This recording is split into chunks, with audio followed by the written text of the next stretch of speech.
Like I said, like we play with a chip on our shoulder at Tennessee. So, we get a lot of disrespect. So we want to make it clear that we're going to come out and dominate day in and day out.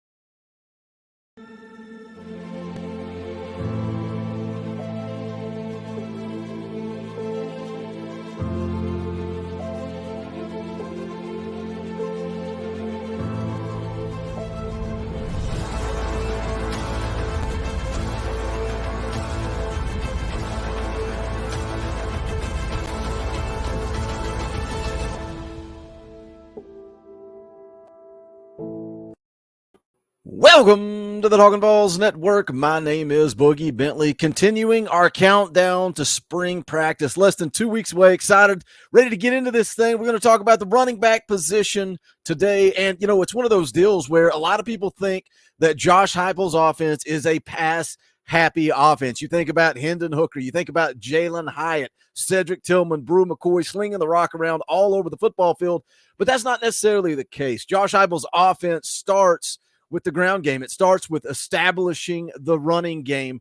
And even when you look at the numbers, Tennessee ranked 26th nationally in rushing yards per game a year ago, 199.5 yards per game on the ground. Also third in the country in rushing touchdowns at 40 on the ground. We're going to get into it. We're going to take a look at it. As always, guys, do me a favor. Smash that thumbs up just below the video. It's quick, free, easy. It helps the channel. If you like what we do, hit that thumbs up. Also, if you're new to the Talkin VAWLS Network, welcome. We're not experts. We're not insiders. We're not media.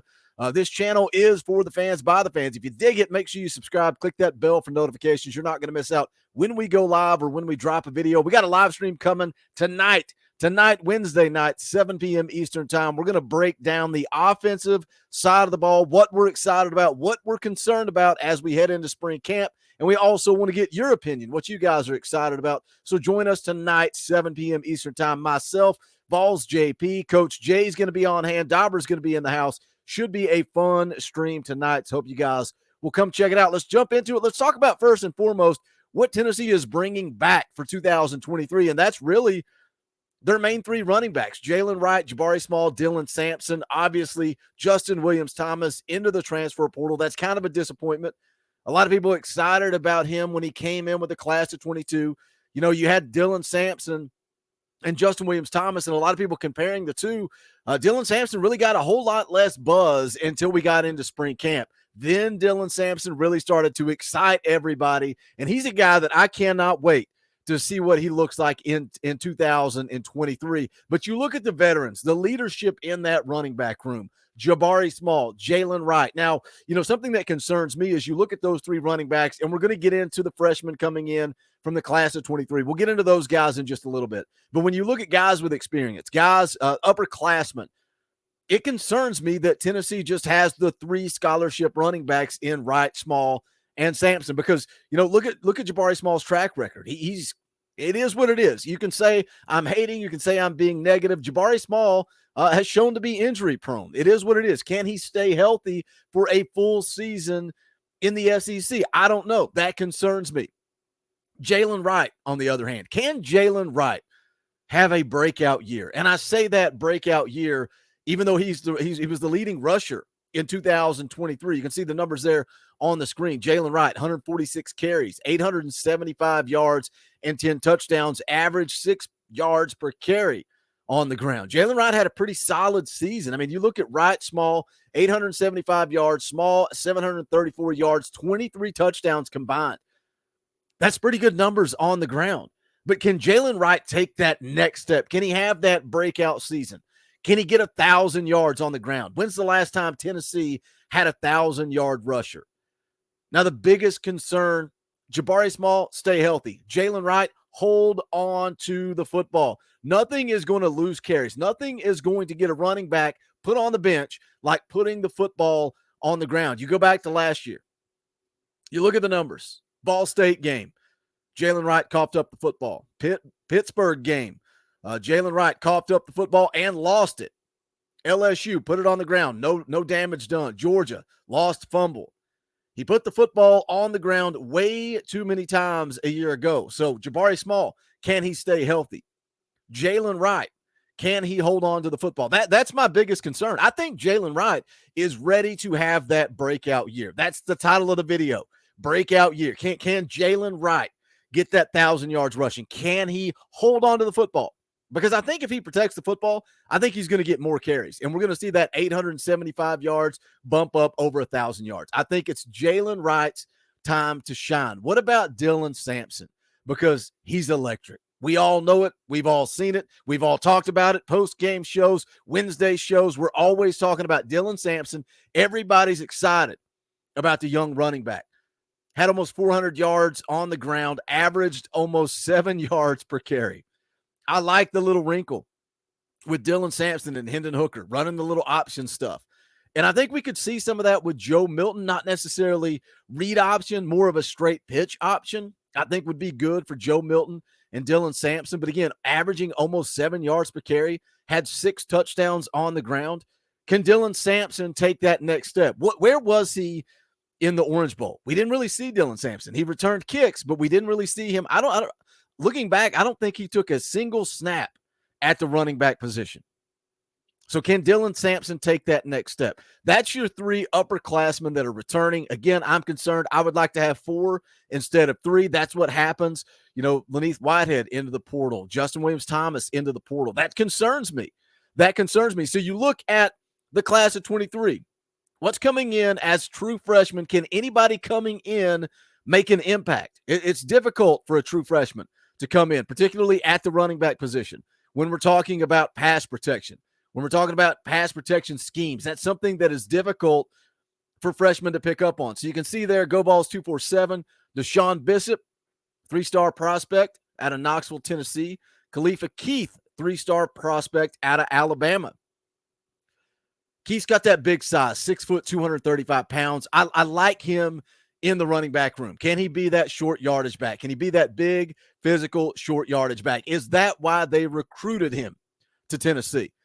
And I know you guys, I'm surprised it took me as long as it did to get tagged in Khalifa Keith's track video. That video out there where he's looking like smoke out there running around the track. I think he looks slow on the field. Maybe I don't know what I'm talking about. I hope I'm wrong. But when I look at this recruiting class for 23, people are going to say I'm being negative. It is what it is. I call it like I see it. This recruiting class concerns me with what I'm looking at right now. Deshaun Bishop, Khalifa Keith, maybe they'll be ballers. I hope so, because anybody that puts on that power tee, I'm pulling for. But they don't jump off the page and say legitimate SEC running backs. And that's why when I talk about recruiting, I talk about my concern for the recruiting position or for the running back position. Can Tennessee recruit? Can they land that elite level SEC running back like a Gibson who's showing interest in Tennessee? And that's the importance of the class of 24. We're seeing some big-time running back prospects that are showing interest in Tennessee. But what is it? What is it in the recruiting world? Why is it in the transfer portal that Tennessee continues to miss on some of these big-time backs? Is it culture? Is it fit? Or is there a misunderstanding out there where people think that this is a pass-happy offense, which the numbers prove otherwise? The numbers prove otherwise. Now, somebody in the class of 23, I think, can be a legitimate SEC running back, and that is this guy, Cameron Seldon, 4-star athlete, listed as a wide receiver here on 247 Sports, and that was the big question. Where is Cam Seldon going to end up when he shows up on Rocky Top? Is he going to be a wide receiver? Is he going to be a running back? Is he going to be a hybrid-style player? A lot of buzz that Cam Seldon is going to end up at the running back position. We talk about track videos. Cam Seldon's got the size 6'1", 210, but the track videos I've seen of this kid out there, this kid's got SEC speed. This kid has SEC size, and he's got SEC talent. You can go down, you can read a scouting report here, and I get excited about it. Strong build with size to be a receiver or a linebacker. That's SEC size. Says it's not verified through measurements, but in-person evaluation meshes with 6'2", 220 pounds, even bigger than what we just saw. It's got shrink throughout frames, has multi-sport profile as a basketball player, holds school record of 10.74 seconds in the 100 meters. I'll read that again. 100-meter time of 10.74 at 6'2", 220 pounds. That's all you need to know on Cam Seldon. The size, the speed, the athleticism, that's a kid that can make an impact at the running back position. Is that where he ends up? When you look at the running back room, when you look at the talent, that's the kid. Dylan Sampson and Cam Seldon are the two that I'm going to be watching. I already know what I got in Dylan Sampson. It's all about, does he get the opportunities? Jalen Wright, protect the football. Jabari Small, stay healthy. Dylan Sampson, take that next step and let me see some Cam Seldon. You guys know the deal. Hit that comment section. Let me know your thoughts. Am I crazy on the class of 23?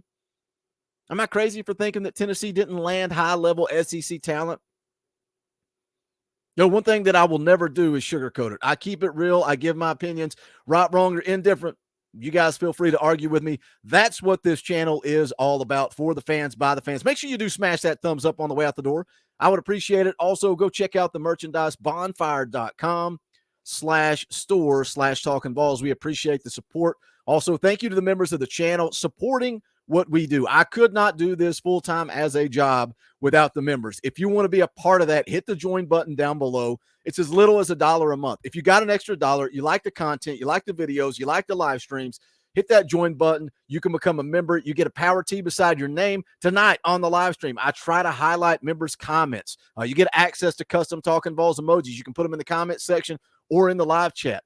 You get access to the fan call-in shows, the watch parties, all kinds of fun stuff, but you're also supporting what we are doing right here on the Talkin' Balls Network, and I'm thankful for that. It humbles me and blows my mind sometimes, the support, the fact that this is my job. I get to come on here and talk about my favorite pastime with like-minded people, whether we agree, disagree, argue. That's the beauty of being a Tennessee fan, because we are all one big community right here on the Talkin' Balls Network. So I thank you. Thank you for that. It blows my mind that this is what I do now as a career. So thank you. I appreciate it. That's going to do it for this one. This is the Talkin' Balls Network. My name is Boogie Bentley. Go Big Orange.